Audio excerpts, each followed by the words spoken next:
I saw the Black Lives Matter on the street heading towards the White House yesterday, I was like, good night. And for the mayor to be a woman was like dynamite for me. So ladies, in that, actually, did you see that? Raise your hand, ladies, you did see that.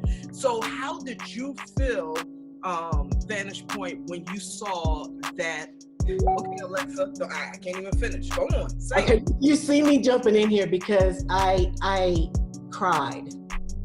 And everybody, I want you to know that I am a DC native. That is my hometown. So I'm taking this at a national level, but I'm also taking it. My home address is 16th and something Avenue. So this is my heart. And when I saw that, I literally cried.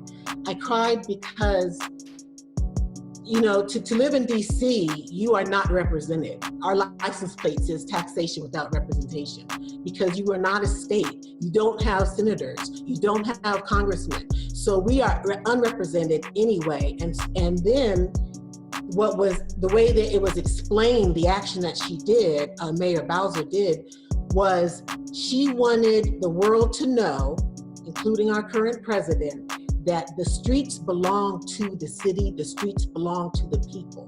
When I see the barricades and the things going up around the White House, it's a symbol that says, this is mine and I'm protecting mine. And that colonialism, that taking away, is not American.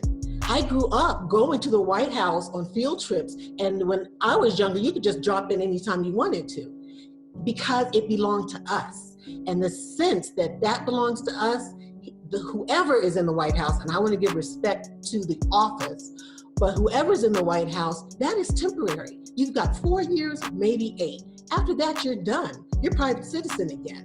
And so the idea that we keep usurping rights that belong to the people, usurping ground that belongs to the people, has to be combated. And what she did when she wrote that on the streets is to combat that in a very strong and visual way. So that's what my takeaway from it. I was so appreciative of just seeing her step up. And to me, that was an act of leadership.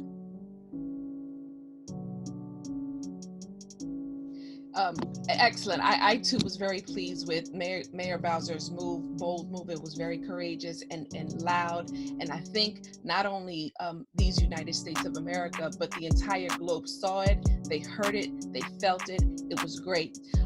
And so I too was in tears. I felt it. But in a few moments, and when I say moments, maybe about a few hours later, you know, Holy Spirit gave this to me. We got to make sure that this isn't like we did before, where every city across the nation had a Dr. Martin Luther King Boulevard, right? So she was the first, and it felt good, and we needed it because we're hemorrhaging, right? Our people, we're hemorrhaging, we're hurting. And I could see this happening again across the nation, Black Lives Matter way or road or lane. And so, you know, I hope that we know that that's part of it, but it's not going to be enough. But I think what she did, her act of leadership, is what so many of us have been looking from the wrong office, and she did it. She brought us of calm. Natalie, but wouldn't you think that power move, because what she did, she trailblazed. She's considered a trailblazer in my eyes. She's a trailblazer for doing this thing. I don't know if she had to get permits, if she had street workers doing the paint, or if she had the people in the community doing it, but she did it.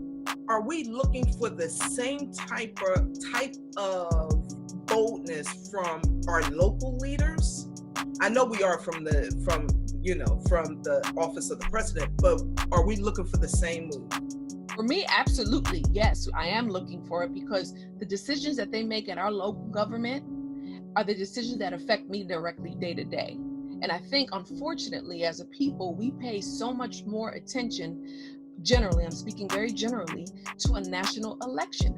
That is important, but it's important to drill that thing down all the way down locally, from our mayors to our lieutenant governors, to our governors, to our city councilmen and women, to our school board presidents. We're about to have an election for Christiana School District in the state of Delaware with a referendum. Very few people show up and vote. So, for lack of a better, I think it's a good expression. I think we should consider staying more woke with what's going on locally, because those are the men and women who are making decisions that affect me, Natalie, as a resident in my state. Absolutely. Sister, do you want to? I agree. It's so funny. I didn't see it, so forgive me, ladies. Don't crucify me. I did not see it, but I heard of it. And Natalie said something that really struck home to me, is really being involved and not just looking at things from a national level, but also we really have to educate ourselves. I'm going to be quite honest with you. Until things really started to hit the fan, I realized that I needed to do more. And a lot of times we're reactive versus proactive. And when things hit the fan, that's when we want to, protest and speak up. But to Natalie's point, if we do our due diligence and educate ourselves as to who's currently in office, what are their beliefs, what is your plan, what is our next steps, and making sure that we put the right people in office, then what we see today may not be.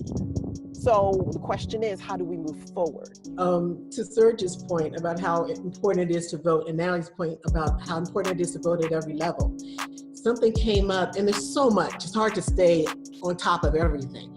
But there's something came up the other day, and it was talking about how a peaceful protest in Atlanta, a guy was driving home, some police were roughing up somebody, and he was taping them. And then the police turned on him. Fortunately, somebody else was taping all of this. So the police turned on the driver in the car, ended up pulling him out of the car, tasing him, pulling the passenger had to get out as well, arresting them, et cetera, et cetera. Well, this went to, when the mayor heard about it, she immediately jumped on the situation. The 2 officers were fired because they had no business whatsoever tasing a private citizen who had done absolutely nothing wrong. And when I saw that, I thought, that is the importance of having the right people in office. That was a shining example to me, because if it hadn't gone to a mayor who had the heart of the people, if it hadn't reached her desk, if she wasn't pliable enough to react right then and there, then it would just been another statistic, it would just be another name. So to me, it's so important. I co-sign on everything you said, because at the individual level, that's where I have to step up. Because I've got the national and I've got maybe one level down, but at the local level, a lot of you don't know that I just recently moved to Colorado.